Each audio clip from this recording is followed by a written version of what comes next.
Bismillahirrahmanirrahim. Assalamualaikum warahmatullahi wabarakatuh. Salam sejahtera untuk kita semua. Alhamdulillahirabbil alamin. Hari ini kita masih dijumpakan kembali dalam kegiatan perkuliahan secara daring. Hari ini kita jumpa pada mata kuliah Literasi ICT dan Media Pendidikan Anak Usia Dini. Materi hari ini yang akan kita bahas adalah klasifikasi media pendidikan untuk anak usia dini. Ada beberapa media pendidikan secara klasifikasi yang akan kita bahas di hari ini. Kurang lebih ada 11 klasifikasi media pendidikan yang bisa kita terapkan dalam pendidikan anak usia dini. Telah kita maknai bersama bahwa media pendidikan merupakan perantara penyampaian informasi yang tentunya bermakna untuk anak-anak. Setiap informasi yang disampaikan oleh guru ataupun orang tua kepada anak-anak membutuhkan media yang dapat dipahami oleh anak-anak. Maksud yang dapat dipahami adalah yang mudah digunakan oleh anak-anak. Selain itu, guru pun dapat menggunakan media tersebut dengan mudah juga. Karena pada dasarnya, sebagus apapun media pendidikan yang kita ciptakan, jika tidak dimaknai oleh guru sebagai pendidik, apalagi oleh anak sebagai peserta didik, maka semua itu akan sia-sia. Baik, sekarang kita akan mulai membahas terkait 11 klasifikasi media pendidikan untuk anak usia dini. Yang pertama, media audio. Media audio itu bersifat suara. Media audio dapat digunakan baik menggunakan digital audio ataupun verbal, berbicara secara langsung. Dengan konsep audio yang disampaikan kepada anak-anak, kita harus benar-benar mampu memahami karakteristik anak. Kenapa? Karena kita tahu sendiri bahwa anak usia dini merupakan masa beroperasional, di mana mereka butuh mengetahui segala sesuatu, butuh mendapat informasi dari segala sesuatu secara langsung, secara nyata, terasa oleh seluruh indera mereka. Dengan konsep audio saja, maka kita sebagai pendidik maupun orang tua perlu mengkaji bagaimana konsep media pendidikan yang baik dan layak dan dapat menjadi anak menarik dalam kegiatan bermainnya. Itu kunci. Jika kita merasa kesulitan, lebih baik tidak menggunakan media. Namun, ada kalanya juga bahwa anak usia ini pun membutuhkan stimulasi dari media audio tersebut. Untuk yang kedua, ada media cetak. Media cetak misalnya ada gambar ataupun untuk latihan menulis, penggabungan titik menjadi sebuah huruf, membuat garis lurus dari titik A ke titik B, membuat garis lengkung dari titik A ke B, ke C, ke D, ke E. Itu bisa kita terapkan. Atau untuk membangun pengetahuan anak-anak dari media cetak tersebut melalui gambar yang kita cetak, atau kita print. Dari itu, media cetak ini dirasa akan lebih relevan untuk konsep-konsep memahami pengetahuan bagi anak-anak. Hanya saja, mungkin bukan maksud membandingkan antara media cetak dengan media audio. Dua-duanya tersebut memiliki kekurangan dan kelebihan tersendiri. Jika media cetak mampu memvisualisasikan apa yang seharusnya anak lihat dengan indera penglihatan, namun anak-anak tidak dapat mendengar dengan indera pendengaran. Sebaliknya, media audio baik menyampaikan informasi, anak-anak dapat menerima dengan indera pendengarannya secara langsung. Namun, anak-anak akan mampu melakukan imajinasi ataupun anak akan kebingungan dalam berimajinasi seperti apa bentuk dari suara tersebut. Misal, suara harimau tadi ya, anak tidak tahu seperti apa gambar harimau. Tapi dalam media cetak, anak tahu gambar harimau seperti itu. Tapi suaranya anak tidak mengetahui seperti apa. Kemudian yang ketiga, ada media audio cetak. Atau biasa kita sebut dengan audio visual. Namun visual tersebut bukan gambar bergerak, tapi gambar diam. Ada audionya, ada gambarnya. Misalnya cerita bergambar. Ceritanya menggunakan audio, visualnya menggunakan gambar. Namun gambar tersebut harus benar-benar menginterpretasikan dari apa yang diceritakan dalam audio tersebut. Kemudian ada media project visual diam. Media project visual diam ini berkaitan dengan gambar digitalnya. Jika tadi gambarnya dicetak, sekarang project visual diam. Digital yang ditampilkan dari proyektor ataupun gambar secara digital, namun tidak memunculkan audio. Gambar digital ini sebetulnya jika kita kaji tidak jauh berbeda dengan gambar cetak. Namun mungkin dalam gambar visual diam secara proyeksi itu bisa diperbesar, jadi anak-anak dari kejauhan pun bisa melihatnya. Berbeda dengan gambar cetak tadi. Gambar cetak biasanya kecil, sebesar apa saja, mungkin paling besar A3 kalau gambar cetak. Kalau gambar visual yang dengan konsep proyeksi tadi, ini gambar bisa besar sekali, bisa ukuran 3 meter kali 3 meter misalnya. Dari kejauhan anak bisa melihat. Anak ada 15 di dalam kelas, bisa melihat semua gambar tersebut di depan kelas. Kemudian ada proyeksi visual. Proyeksi visual ini hampir sama dengan proyeksi visual yang tadi. Namun dalam proyeksi visual ini cenderung lebih ke konsep penyampaian informasi, baik secara gambar maupun teks. Jika visual diam disampaikan oleh guru ataupun orang tua melalui digital, kemudian gambarnya diam,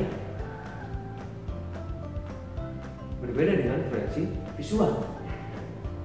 Proyeksi visual ini lebih cenderung gambar tersebut ada seri, gambar berseri. Jadi anak-anak tidak hanya satu gambar yang dimaknai. Dengan proyeksi visual ini, anak-anak bisa memaknai berbagai gambar dari cerita tersebut. Nah, itulah perbedaannya, tidak jauh berbeda sebetulnya. Namun yang membedakan, proyeksi visual diam hanya satu gambar dengan cerita yang kompleks dari awal sampai akhir. Kemudian proyeksi visual itu lebih cenderung dalam satu cerita ada berbagai gambar yang divisualkan, namun gambarnya tetap tidak bergerak. Kemudian ada visual gerak. Visual gerak ini sudah mulai bahwa gambar-gambar dalam proyeksi tersebut itu bergerak, seperti gambar-gambar kartun misalnya, atau kita katakan dalam bahasa ilmiahnya gambar 2 dimensi, gambar 3 dimensi. Konsep gambar tersebut memiliki gerakan-gerakan yang dapat dimaknai oleh anak. Tapi visual gerak tersebut tidak menyampaikan audio dalam cerita. Anak-anak hanya melihat gambar visual saja.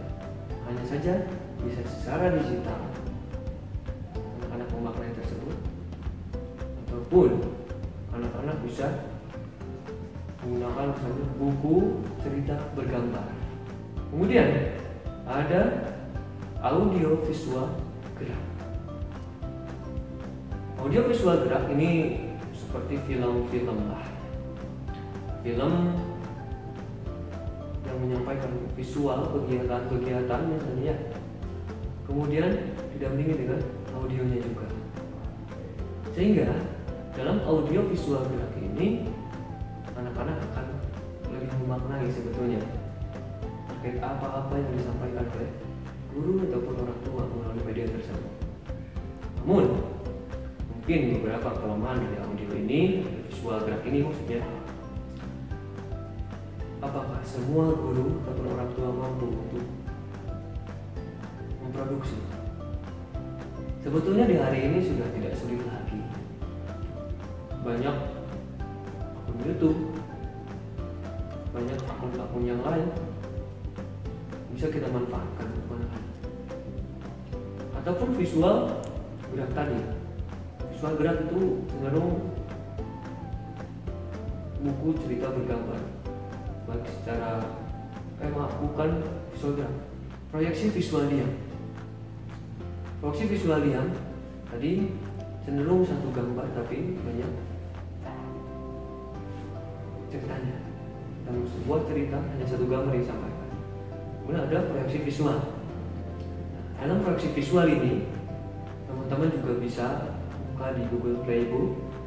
Di sana banyak sekali buku-buku cerita untuk anak-anak yang gratis dan bisa teman-teman download. Itu sebagai bahan-bahan untuk pembelajaran anak-anak dalam digital.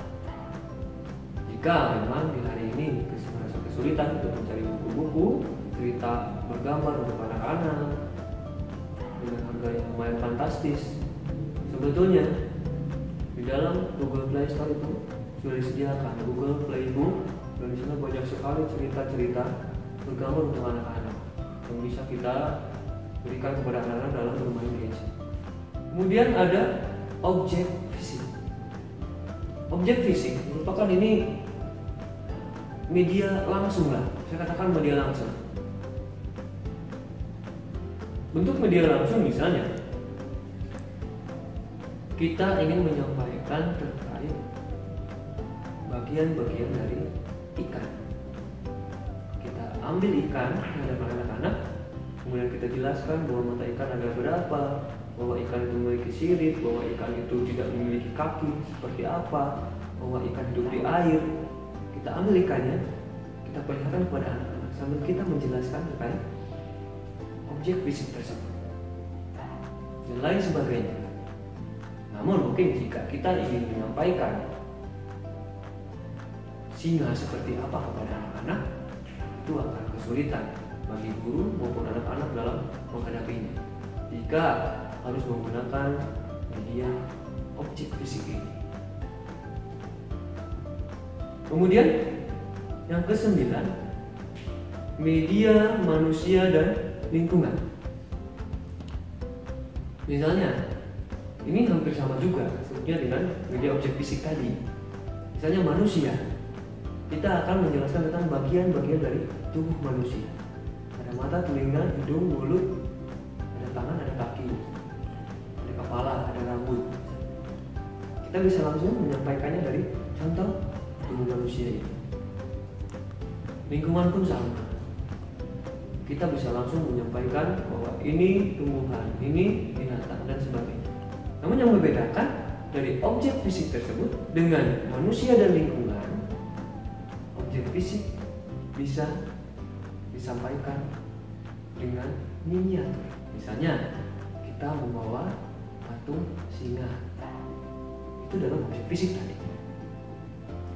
Jika dalam objek manusia dan lingkungan ini, kita bisa membawa anak-anak ke kebun binatang. Nah, dalam konsep ini mungkin kita akan banyak kebingungan ketika kita tidak kaji secara teliti apa yang dimaksud dengan media objek fisik dan apa yang dimaksud dengan media manusia dan lingkungan. Manusia juga sebetulnya objek fisik, lingkungan juga sama objek fisik, tapi objek fisik yang dimaksud adalah hal yang tadi, bahwa objek fisik bisa digunakan miniatur-miniatur yang ada di alam semesta ini. Jika objek manusia bisa lebih ke perilaku, bisa lebih ke contoh dalam menyampaikan salam, kemudian mencontohkan berdoa, cuci tangan yang baik, sembahyang dan sebagainya. Jika objek fisik tadi mungkin hanya sekedar miniatur saja, tidak secara langsung dipraktekkan untuk menyampaikan konsep-konsep pengetahuan, konsep-konsep fisik, konsep-konsep psikisnya juga, ataupun kejiwaan berkaitan dengan emosional. 10. Media komputer. Media komputer, kita mengenai bersama bahwa komputer merupakan suatu media yang dapat digunakan oleh seluruh manusia sebetulnya. Namun pada kondisi pemanfaatan media untuk anak usia ini, kita wajib membatasi. Seperti apa pemanfaatan komputer untuk anak usia ini? Bahayanya seperti apa? Manfaatnya pun seperti apa? Harus kita kaji. Janganlah kita terlalu banyak mengkaji tentang persoalan komputer untuk anak usia ini, tapi manfaatnya kita tinggalkan. Harusnya kita sebagai ahli pendidikan anak usia ini berani mengkaji secara balance antara kekurangan dan kelebihan komputer jika diterapkan dalam pendidikan anak usia ini. Untuk apa kita memahami kekurangan komputer? Supaya kita bisa mengantisipasi kejadian-kejadian yang tidak kita inginkan ketika anak-anak bermain komputer. Untuk apa kita mengkaji tentang kelebihan komputer untuk anak usia ini? Itu sangat jelas sekali. Sebuah kesempatan bagi kita dalam mengembangkan konsep pendidikan melalui komputer kepada anak usia ini. Maka dari itu, lebih baik kita berpikir bagaimana mendidik anak-anak di era digital menggunakan komputer dibandingkan kita terus-terusan menyalahkan bahwa komputer itu negatif untuk anak usia ini. Yang terakhir, ada multimedia. Banyak orang mengatakan bahwa multimedia adalah pembelajaran digital. Oke, pembelajaran digital merupakan konsep media yang bisa digunakan secara multifungsi. Multimedia di sini pun tidak harus secara digital. Kalau multimedia bisa dalam bentuk media fisik, tapi dalam pemanfaatannya bisa secara multi juga. Satu media untuk mengembangkan kognitif, bahasa, fisik, motorik, sosial, emosional. Itu sudah menjadi multimedia. Ataupun satu media bisa digunakan berbagai cara. Bisa digunakan di mana saja. Bisa digunakan untuk berbagai pengembangan anak usia dini. Maka dari itu, dari seluruh klasifikasi media tersebut dapat kita maknai. Tidak ada yang lebih baik, tidak ada yang lebih buruk, satu pun. Yang terpenting adalah ketepatan kita menggunakan media tersebut untuk anak-anak belajar, untuk anak-anak latihan, untuk anak-anak bimbingan dalam hidupnya. Mudah-mudahan apa yang telah kita bahas di hari ini dapat bermakna untuk kita semua. Mudah-mudahan besok, lusa, ataupun minggu depan kita bisa dimakan kembali dalam keadaan sehat walafiat. Teman-teman, tetap jaga kondisi, tetap jaga kesehatan. Salam untuk orang-orang terdekat di hati teman-teman semuanya. Sebelum saya undur diri, Mari kita teriakan, aku bahagia hari ini. Assalamualaikum warahmatullahi wabarakatuh.